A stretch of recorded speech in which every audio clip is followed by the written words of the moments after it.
Hi, this is 1025 Gamer, and welcome to a new LP. This will be my first LP. It's called Lunar 2.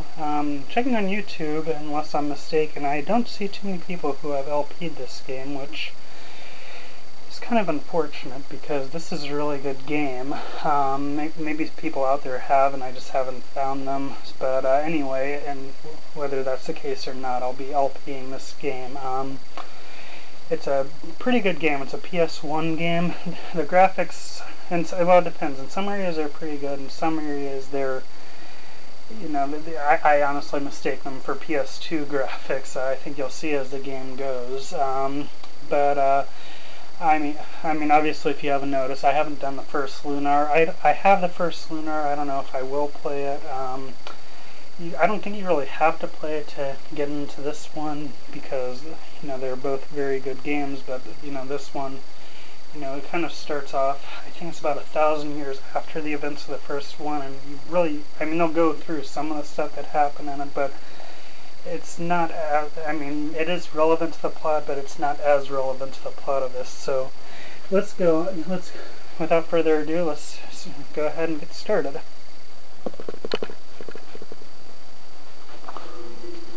Hanging silently in space, the world in the shadow of the blue star was once a lonely, barren place, unfit for habitation. However, Althena took pity on that world and transformed it into a place of beauty and wonder. She called the new world Lunar. Time and circumstance conspired to force Althena to populate Lunar with people from the blue star, and, just as on the world from which they came, life was held in a delicate balance. Through times of peace, war, chaos, and battle, the blue star loomed as the only constant in the new world. Thousands of years passed, burying the origin and purpose of the blue star in the sands of time. Eventually, inhabitants of Lunar forgot why the blue star was there or how it came to be, until a girl awakened that could join the two worlds, or tear them apart forever.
I wanted to comment real quick that I probably should have said this at the beginning, but in case you haven't figured out during this, the credit dialogue, I probably won't say too much.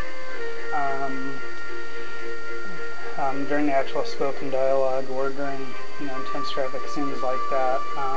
So I just wanted to mention that. So anyway, I'm gonna go ahead and skip this part. Most of this part here is just credits. There's one part where that girl we saw in the Blue Crystal, she will walk, but I'm gonna go ahead and skip the rest of this because I want to get going.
I just wanted to mention, I'm going to try not to spoil things as we're going, but I would appreciate if other people would not spoil things in the comment box. If you do want to have something that's coming out and you can write spoil, please write spoiler. If I see something I believe is spoiler, I will probably delete it as soon as I can, but yeah.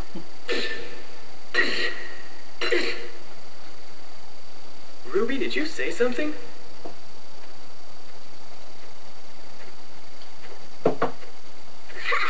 Oh, great. Don't tell me you're hearing voices now. I'm sure I heard something. I should have brought Grandpa's chisel. This is way harder than I thought. Ugh. Hurry up and get the dragon's eye. The timer's almost run out of the trap. Trap? What trap?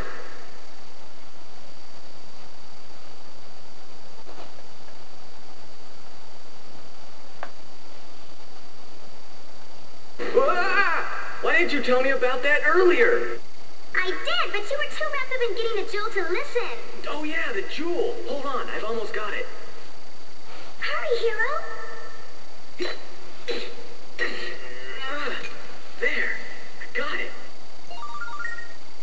So we just got the right sapphire jewel. It's beautiful and it's all ours. What's that rumbling? Oh no! The exit's closing! Hurry!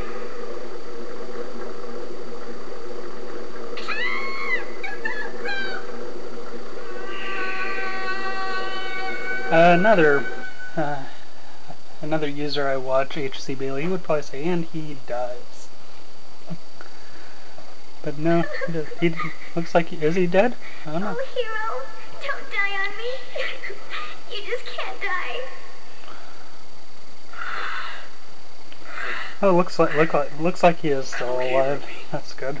He can just get up after falling. Okay, Of course, RPG. Now they can survive falls from infinite heights. That makes sense. Hero. We always end up getting in some sort of... Shh! Ruby, listen. What?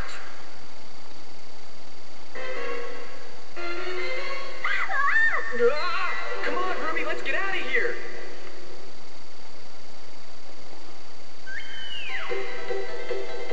Well, looks like you've caught us in another messy situation. Oh, by the way, if you haven't figured it out, my name is Hero, and the flying cat is named Ruby. She says she's actually a baby red dragon, but I don't know if I quite believe her. She doesn't care, though. We've been friends for what seems like forever.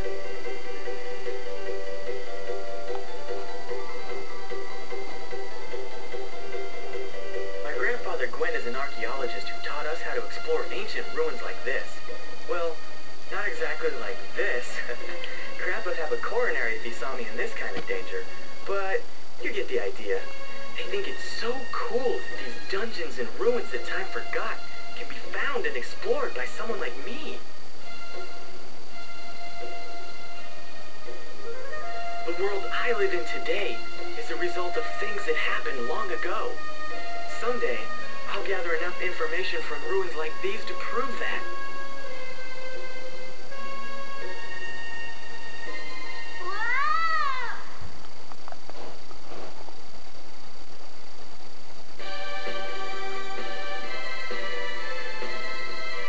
Looks like we made it out of the ruins and got the jewel, so looks like we're about good to go. Okay, there's not much time left that I'm allowed for these YouTube videos, so I'm going to use the remaining minutes to go through the menu. If you go into here, you have magic or techniques. Right now, Hero has boomerang, and Hero, of course, is our only party member. If you go into items, you can use items. If I actually had damage or lost MP, I could actually select these. And here's the right sapphire jewel that we got from the ruins. You go to equip, you can look at our stats, how much to the next level. We start off at level 5. We can see our equipment. Right now Hero just has the dagger and the adventure clothes. And finally, if you go to system, you can save, load, tactics, options. I won't be doing too much in here. You can actually set up tactic 1, 2, and 3 to where you can have like an auto attack. Like if you go to tactic 1, for example, I could input it to always throw a boomerang, but I don't really go through that kind of stuff. And then of course order. That'll make more sense when I get to battle, but you can place your person in a starting position. Since it's just Hero, I'm going to move him to the back. And of course I'm going to go ahead and save. You know what, I think we might have time for one battle, so I'm going to go ahead and see if we can fight a battle, and then we'll go from there. So we're going to leave the ruins, and this of course is the world map. You can't really explore the dragon ruins, at least until much later in the game. So right now the only place we can go is to this little pass. So you go down here, that little gray thing is an enemy. If you run into it or it runs into you, a battle starts. So let's see what we have here. We have some dung beetles and sand cyclops. Ruby, while she's in your party, she won't really, she'll sometimes attack, but you can't control her. Her attack is strong enough to kill those dung beetles, so let's go for that rock thing and use a boomerang on them. It's turn-based in this game. And you have a certain amount of movement. You can move toward your enemy. See, so that you see that Ruby got rid of that beetle. So I'll go and attack. Get rid of that and won the battle. Well, that's the end of that episode. I hope you enjoyed it, and stay tuned for next time when we continue to go home.